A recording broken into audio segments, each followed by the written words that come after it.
قابل صد احترام بزرگوں، عزیز بھائیوں، آج دن جمعہ کا ہے اور آنے والی رات جو ہے اس کو شب برات کہتے ہیں۔ آقا امام الانبیاء جناب محمد الرسول اللہ صلی اللہ علیہ وسلم جب رجب کا چاند نظر آتا تو آقا صلی اللہ علیہ وسلم رمضان کی تیاری شروع فرما دیتے اور دعا فرماتے، اللہم بارک لنا فی رجب و شعبان و بلغنا رمضان۔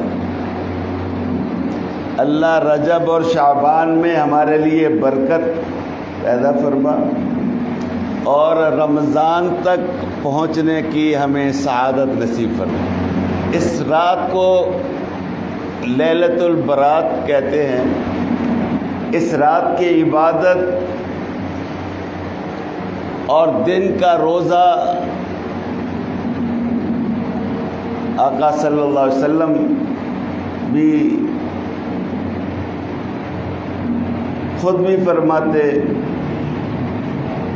اور فقط 15 شعبان کا روزہ نہیں بلکہ اس سے پہلے بھی ایک دن روزہ رکھ لیتے اور پھر 16 شعبان کا بھی روزہ، یعنی 3 روزے۔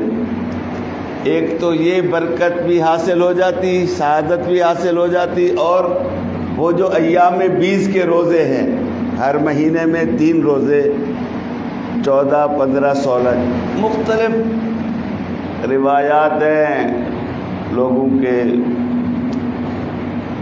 اس رات کے اندر عبادت تو ہے لیکن انفرادی اعمال ہے۔ رات کی یہ عبادت جو ہے نا، یہ کوئی فرض نہیں ہے، روزہ فرض نہیں ہے اگلے دن، نہ واجب ہے، مسنون عمل ہے۔ اگر کوئی بندہ کر لیتا ہے تو باعث ثواب ہے، نہیں کرتا تو آپ اس کو ملامت نہیں کر سکتے۔ گناہ گار تو وہ ہے نا جو فرض کا تارک ہو، واجب کا تارک ہو۔ انفرادی اعمال، استغفار کرنا ہے، نوافل پڑھنی ہے، تلاوت کرنی ہے، ذکر اذکار کرنا ہے، حقوق العباد معاف کرنے ہیں۔ آج تو ہمارا معاملہ ایسا ہے کہ پہلے زمانے میں جب کوئی سفر کے لیے نکلتا تھا تو وہ اپنے سارے معاملات کو ختم کر کے جاتا تھا۔ کسی کا لین دین ہے، کسی سے کوئی جھگڑا ہو گیا ہے، حج عمرے کے لیے جاتا تو یہ اعمال کر کے جاتا۔ آج تو ہمارا معاملہ کچھ الٹ ہو گیا ہے۔ ہم عمرے کے لیے جاتے ہیں کسی کا حق مار کے، اور وہاں جا کے بندہ بیت اللہ کا غلاف پکڑ کے دعائیں مانگ رہا ہوتا ہے، اللہ مجھے معاف کر دے، اللہ مجھے۔ کہتے ہیں ایک بندہ ملتزم پہ کھڑا ہے، دعا مانگ رہا ہے، اللہ میں 60 سال میری عمر ہے، میں 60 سال میں تیری نافرمانیاں میں کرتا رہا، میں بڑا پاپی ہوں، گناہ گار ہوں، اللہ میرے 60 سال کے گناہ معاف کر دے۔ کیا درخواست کر رہا ہے اللہ سے؟ مجھے کتنی 60 سال کی مجھ سے جو مسٹیک ہوئی ہیں، غلطیاں ہوئی ہیں، نافرمانیاں ہوئی ہیں، اللہ تو اسے معاف کر دے۔ کہتے غیب سے آواز آئی، او بندہ تو اپنے ماتحت کی ایک غلطی معاف کرنے کے لیے تیار نہیں۔ تیرے پاس ایک معصوم بچی تیرے گھر میں کام کرتی، تیرے دکان میں کام کرتا ہے بچہ، وہ تیری خدمت کے لیے جو ہے نا، وہ تو نے پانی مانگا، چائے مانگی، وہ لا رہا تھا، اس کا پاؤں پھسلا اور وہ برتن ٹوٹ گئے، تو نے اس کی یہ غلطی معاف نہیں کی، بلکہ وہ چائے کا کپ اور وہ پانی کا گلاس جو ٹوٹا ہے، تو نے اس کی تنخواہ سے اس کو کاٹا ہے۔ تو اس اپنے ماتحت کی ایک غلطی معاف کرنے کے لیے تیار نہیں ہے، اور مجھ سے 60 سال کی غلطیوں کی معافی مانگنے آیا. جا پہلے اپنا دامن صاف کر, پہلے اس کو معاف کر, پھر میرے پاس آنا. پہلے یہی ہوتا تھا نا, لوگ یہ سب کچھ, کسی سے کوئی گلا شکوا, کوئی جھگڑا, کوئی لڑائی ہوتی, کسی سے کوئی تلخ کلامی ہو جاتی تو وہ اس کو راضی کر کے جاتا, معافی مانگ کے جایا کرتا تھا. آج نیکی کے اعمال کر رہے ہیں, دیکھا دیکھی, سارا سال کوئی عبادت نہیں ہے, ویسے مسجد میں آنا نہیں ہے, 10 محرم کو قبرستان میں جا رہے ہیں, وہاں پر جو ہے نا لپائی ہو رہی ہے, سارا سال کوئی قبرستان یاد نہیں ہے. شب برات میں جو ہے نا وہ مسجدوں میں جمع ہو رہے ہیں, اجتماعی عبادات ہو رہی ہیں, انفرادی اعمال ہیں. جاؤ, منع نہیں ہے, قبرستان جاؤ, لیکن کیا حکم ہے؟ ہر جمعہ کو جاؤ نا. سال میں ایک دفعہ وہ تمہیں یاد آتے ہیں اپنے مرحومین, ان کا حق ایک سال میں ایک دن جانے سے ادا ہو جاتا ہے.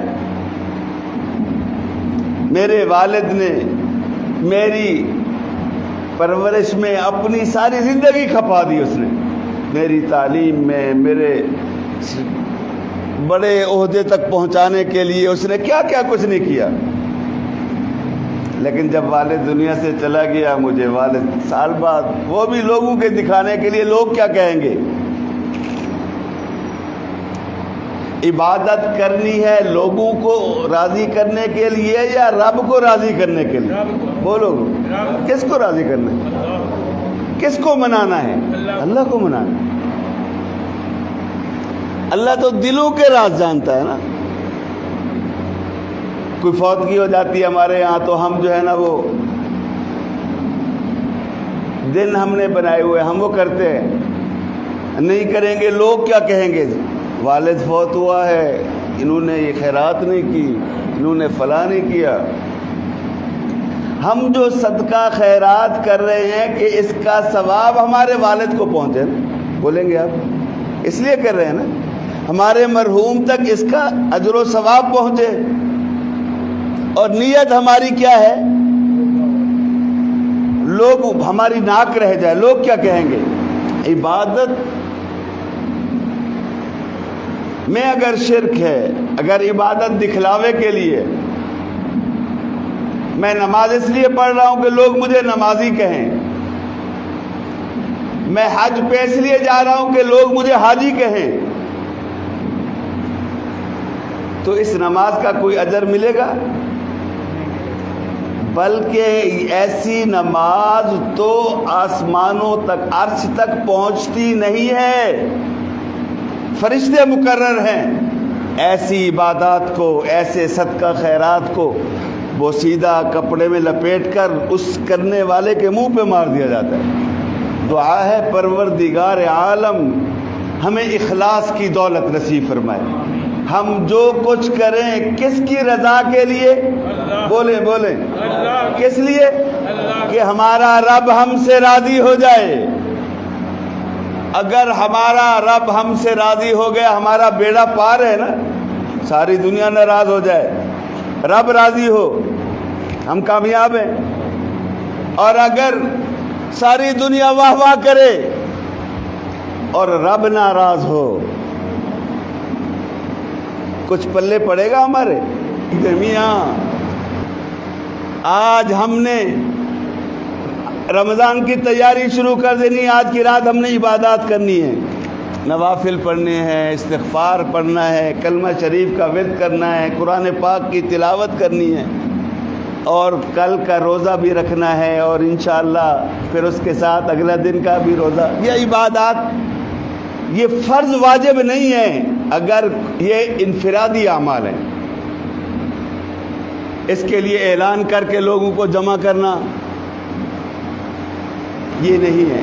دعا ہے کہ پروردگار عالم ہمیں آقا امام الانبیاء کے اسوہ پہ عمل کرنے کی توفیق عطا فرمائے, ہمیں دنیا اور آخرت کی بھلائیوں سے نواز دے. آقا امام الانبیاء جناب محمد الرسول اللہ صلی اللہ علیہ وسلم کی زیارتیں بھی اللہ ہمیں نصیب فرمائے.